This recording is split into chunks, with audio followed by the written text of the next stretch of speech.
ఈ ఆలోచనలు ఎక్కడి నుంచి వస్తున్నాయి అన్నది ఆలోచిస్తే సరే మెదడు నుంచే పుడుతున్నది.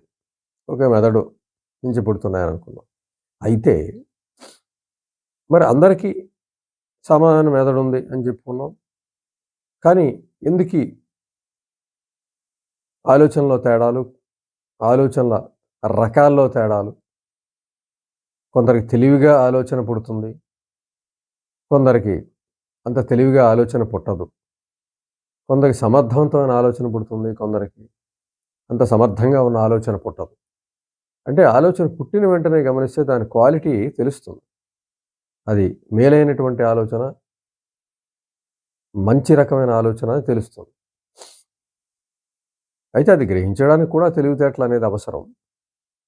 మొత్తానికి మనం ఆలోచన పుట్టకముందు ఎక్కడ పుడుతుందో అక్కడికి వెళ్లి చూసినట్లయితే, ఏ స్థానం నుంచి మనం ఈ ఆలోచన పుడుతుందో గమనిస్తే, అక్కడ మనం అంతకుముందు ఆ మెదడుకి మనం ఇచ్చినటువంటి ఫీడింగ్ అన్నది మనకు అర్థమవుతుంది. అంటే ఆ మెదడులో, ఆ బాల్యంలో సరే అంతకుముందు వంశానుగతంగా వచ్చినటువంటి లక్షణాలు ఎలాగా ఉంటాయి. జెనెటికల్‌గా అన్ని లక్షణాలు ఉంటాయి. ఆ తర్వాత పెంపకంలో ఏ విధమైనటువంటి పెంపకం జరిగింది అనేది ఇవన్నీ గూడా ఉంటాయి. వంశానుగతంగా వచ్చిన లక్షణాలు, అలాగే ఆ పెరుగుదలలో వచ్చినటువంటి లక్షణాలు ఇవన్నీ కలిసి ఒక స్థానంలో, మెదడు స్థానంలో నిక్షిప్తమై ఉంటాయి.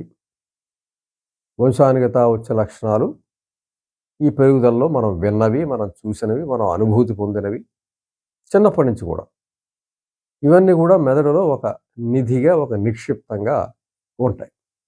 అక్కడి నుంచే ఆహ్, మనం ఆలోచన క్రమాన్ని మొదలు పెట్టగానే అక్కడి నుంచే ఈ ఆలోచన మనకి రావటం మనం గమనిస్తాం. ఒక సన్నివేశంలో ఒక ఆలోచన వస్తుంది. నువ్వు ఒక ఇద్దరు వెళ్తున్నట్లయితే ఇద్దరి ఆలోచన వస్తుంది. ఇద్దరు బయటికి చెప్పుకుంటే ఇద్దరికి డిఫరెంట్‌గా ఉంటుంది.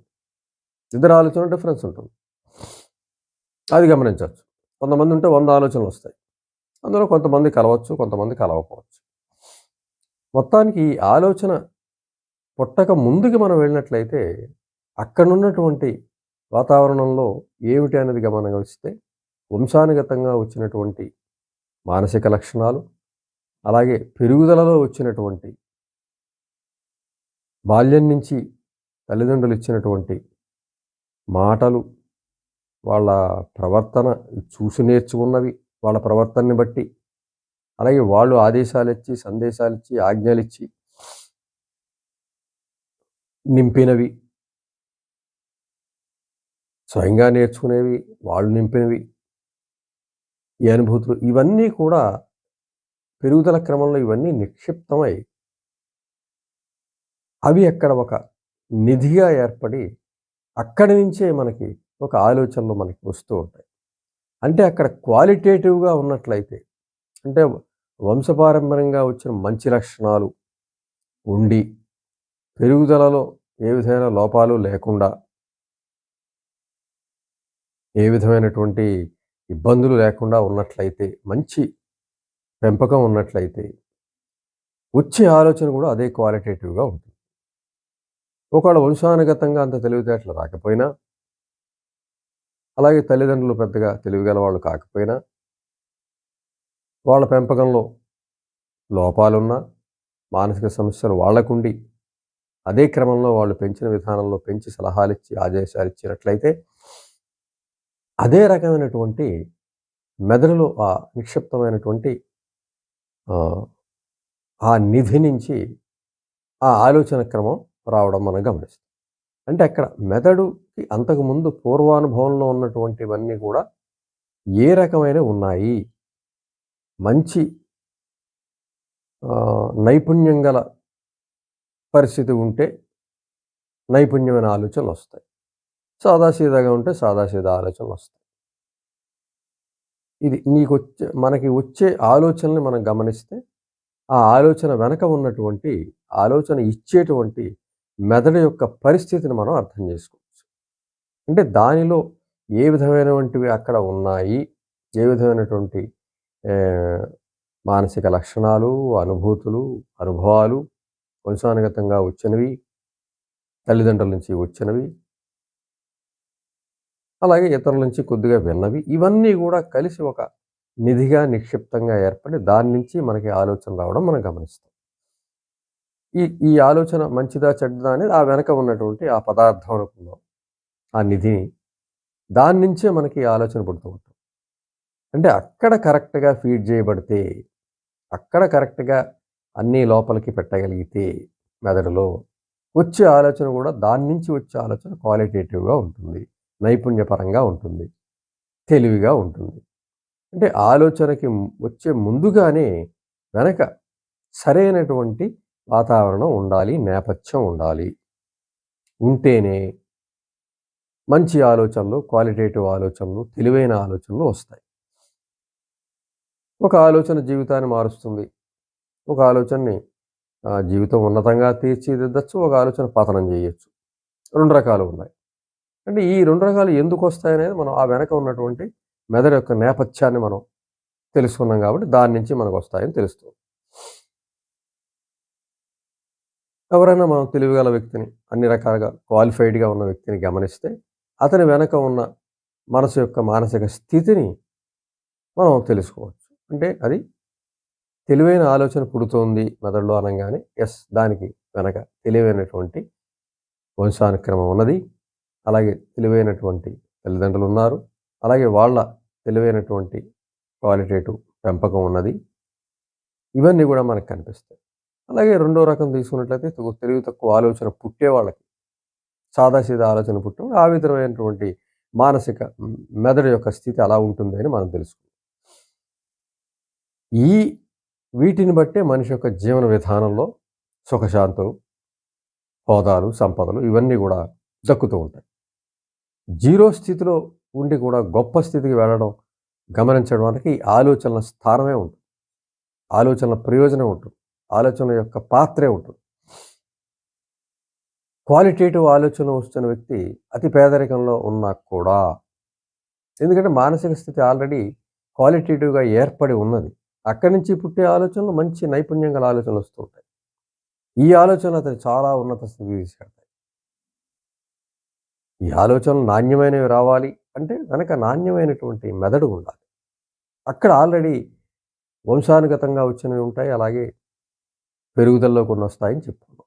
అంచేత అక్కడ ఉన్న స్థితిని బట్టి ఈ వచ్చిన ఆలోచన డిపెండ్ అయి ఉంటుంది. ఈ ఆలోచన మనిషిని ఉన్నతంగా తీసుకెళ్తుందా, పతనం వైపు తీసుకెళ్తుందా అన్నది మనకి తెలుస్తూ ఉంటుంది. ఓకే. అయితే ఇప్పుడు మొదటి రకం వ్యక్తి గురించి మనం ఆలోచించనక్కర్లేదు. మంచి వంశ లక్షణాలు, మంచి వ్యక్తిగత పెరుగుదల, మంచి ఉన్న వ్యక్తి నాణ్యమైనటువంటి ఆలోచనలు వస్తే వాటిని అమలుపరుస్తాడు. ఉన్నతమైన వ్యక్తిగా ఉంటాడు. బావుంటాడు. ఓకే. అయితే మనం ఇప్పుడు తెలుసుకోవాల్సింది, చర్చించవలసింది రెండో రకం వ్యక్తి గురించి కాబట్టి, అంటే ఆలోచనలు అంత క్వాలిటేటివ్‌గా రావట్లేదు. తెలివైన ఆలోచన రావట్లేదు. వాటిని అమలుపరిస్తే మంచి ఫలితాలు రావట్లేదు. నాకు తెలివైన ఆలోచన రావట్లేదు. ఈ విధమైనటువంటి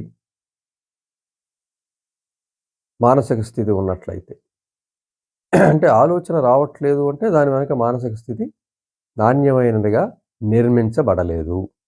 దాని నేపథ్యం నాణ్యమైనదిగా లేదు. అంటే వంశానుగతంగా లేవు. ప్లస్ పెరుగుదలలో రాలేదు. కాబట్టి ఇప్పుడు ప్రస్తుతం ఎలా పుట్టినా, ఎంతవరకు మనం పెరిగినా, ఇప్పుడు మన సమస్యను కనుగొన్నాం. మన సమస్యను కనుగొన్నాం. నాణ్యమైన ఆలోచనలు మెదడు నుంచి పుట్టడం లేదు. ఇప్పుడు మనం ఏం చేయాలి? అంచేత ఆలోచనలు మంచివి రావాలంటే దాని నేపథ్యం ఎక్కడి నుంచి పుడుతున్నాయో అక్కడ మన దాన్ని క్వాలిటేటివ్‌గా మార్చాలి ముందు. అంటే మెదడు యొక్క సామాన్య స్థితిని ముందుకు తీసుకెళ్ళాలి. ఉన్నతంగా తీసుకెళ్ళాలి. దానికి ఏం చేయాలి మనము? దానికి కావలసినటువంటిది వ్యాయామం. మంచి నిత్యం దానికి సంబంధించిన ఆలోచనలు క్వాలిటేటివ్‌గా పెంచే విధానంలో మనం ముందుగా దానికి జ్ఞానాన్ని అందించేయాలి. జ్ఞానానికి సంబంధించినది అందాలి అన్నట్లయితే దానికి ముఖ్యంగా ఒక దినపత్రిక నుంచి, మంచి కథల పుస్తకాల నుంచి, మంచి విజ్ఞానం ఇచ్చే పుస్తకాల దగ్గర నుంచి, అలాగే ఆలోచనలు పెంచే పుస్తకాల నుంచి పజిల్స్ చేయొచ్చు. సుడోకు లాంటివి చేయొచ్చు. మంచి మ్యాథ్స్ చేయొచ్చు. భేతాళ కథలు, తెనాలి రామకృష్ణ కథలు, అలాగే అక్బర్ బీర్బల్, నజీరుద్దీన్, పొడుపు కథలు, సామెతలు ఇలాంటి విజ్ఞానాన్ని పెంచే విధానికి అందజేయాలి. నిరంతరం దానికి ఇది అందిస్తూ ఉండాలి. ఈ రకమైనటువంటి అందిస్తూ ఉన్నట్లయితే దాని క్వాలిటీ పెంచుకునే అవకాశం ఉంటుంది. నిత్యం నిరంతరం జరుగుతూనే ఉండవలసింది. అది ఇష్టంగా పెట్టుకోవాలి. ఇష్టాన్ని మించి పిచ్చిగా పెట్టుకోవాలి. ఇది వంశానుగతంగా వచ్చిన వాళ్ళు ఓకే. శ్రమ లేకుండానే తెలివైన ఆలోచన వాళ్ళకి పుడుతుంది. కానీ మనం శ్రమించి మనం మెదడు వెనక ఉన్నటువంటి ఆలోచనలు పుట్టే స్థానాన్ని మనం ఇప్పుడు క్వాలిటేటివ్‌గా చేసుకోవాలి కాబట్టి తప్పనిసరిగా జ్ఞానాన్ని పట్టుదలతో, శ్రమతో, ఇష్టంతో, పిచ్చితో అందించాలి. ఆ విధంగా చదవాలి. చదువుతూ ఉండాలి. నిరంతరం నోట్ చేసుకుంటూ ఉండాలి. జ్ఞానం ఎక్కడ దొరికితే అక్కడికెళ్ళాలి. కొత్త విషయాలు ఎక్కడ తెలిస్తే అక్కడికెళ్ళాలి. ప్రతి ఒక్కటి గ్రహించగలగాలి. ఇప్పుడైతే ఇష్టాన్ని, పిచ్చిని పెట్టుకుంటే ఇంక మెదడు నిన్నే నడిపిస్తూ ఉంటుంది. దానికి నీకేం కావాలో చెప్తే దానికి తగ్గట్టుగానే ఆలోచనని మార్చుకుని ఆ దిశగా ముందుకి నేను తీసుకెళ్ళే అవకాశం ఉంటుంది. కొత్తగా పరిచయాలు ఏర్పాటు చేసుకోవాలి. ఎవరైనా జ్ఞానవంతులు ఉంటే వాళ్ళతో పరిచయం పెంచుకోవాలి. ఈగోలని పక్కన పెట్టాలి. వయసుని పక్కన పెట్టాలి. నీ స్టేటస్‌ని అప్పుడున్న స్టేటస్‌ని పక్కన పెట్టాలి. నువ్వు ఒక లెర్నర్‌గా నువ్వు ఒక విద్యార్థిగా వెళ్తున్నావంటే నీకు అందరూ గురువులే. నువ్వు నీ మెదడుని క్వాలిటేటివ్‌గా మార్చుకోదలుచుకున్నావు. అదొకటే నీ లక్ష్యం కావాలి. భావోద్వేగాలు కాదు. ఆ లక్ష్యాన్ని పెట్టుకున్నప్పుడు తప్పనిసరిగా సాహిత్యం చదువుతూ ఉండాలి. పుస్తకాలు చదువుతూ ఉండాలి అని చెప్పుకున్నాం. అలాగే నిపుణులైనటువంటి వ్యక్తుల్ని కలుసుకుంటూ వారి నుంచి నైపుణ్యాన్ని నేర్చుకుంటూ ఉండాలి. చుట్టూ మంచి వాతావరణం నిర్మించుకోవాలి. నిరాశపరిచే వ్యక్తుల నుంచి దూరంగా ఉండాలి. అలాగే చెడు స్నేహాల నుంచి దూరంగా ఉండాలి. ఇవన్నీ వెనక్కి లాగే పరిస్థితులే. మనం క్వాలిటేటివ్‌గా ఆలోచన మార్చదలుచుకున్నప్పుడు ఇవన్నీ తప్పనిసరిగా పట్టుదలగా చేసుకోవాల్సిందే. అలాగే నిరంతరం చైతన్యవంతంగా ఉండేలా ప్లాన్ చేసుకోవాలి. నిత్యం ఏదో ఒక పనిలో ఉండేలాగా ప్రయత్నం చేయాలి. ఏదో ఒక పనిలో ఉంటూ ఉండాలి. ఆ పని నీదై ఉండొచ్చు, ఇతరులదై ఉండొచ్చు. పని చేస్తున్నావా అన్నదే ముఖ్యం నీకు. పని చేస్తూ ఉంటే మెదడు యొక్క క్వాలిటీ పెరుగుతుంది. మెదడు యొక్క ఆలోచన జ్ఞానం పెరుగుతుంది. మెదడు యొక్క స్టేటస్ పెరుగుతుంది. ఇతరులకు సాయం చేయొచ్చు. ఏదైనా ఒక సంస్థలో చేరి ఆ సంస్థ తాలూకు పనులు చేయొచ్చు. నీలో ఏదన్నా అర్హతను నువ్వు కనుగొన్నట్లయితే, నాకు ఇందులో సామర్థ్యం ఉన్నది అనుకున్నట్లయితే దాన్ని పెంచుకునే ప్రయత్నం చేయొచ్చు. దాన్ని తప్పనిసరిగా పెంచుకునే ప్రయత్నం చేస్తే అది మంచి మెదడుకి మంచి చేసేది, ఆలోచనలు క్వాలిటేటివ్‌గా పెంచేది. అందులో ఆ రకమైన వ్యక్తులను కలుసుకోవచ్చు. ఆ రకంగా కృషి చేస్తూ ముందుకెళ్ళొచ్చు. దానిలో అభివృద్ధిని సాధించొచ్చు. ఇలాగా మెదడుకి సంబంధించిన క్వాలిటీ పెంచుకునే విధానాలు మనం అమలుపరిచినట్లయితే తప్పనిసరిగా మెదడు యొక్క పూర్వస్థితి అంటే ఆలోచనలు పుట్టే ప్రదేశం ఏదైతే ఉంటుందో అంతకుముందు అంత క్వాలిటేటివ్‌గా లేదు అని అనుకున్నప్పుడు ఇవన్నీ కూడా మనం నిరంతరం తపిస్తూ, జపిస్తూ ఒక ఇష్టాన్ని మించి పిచ్చిని మనం పెట్టుకుని చేసినట్లయితే ఎక్కడ మెదడుకి చెడు ఆలోచనలు పుట్టకుండా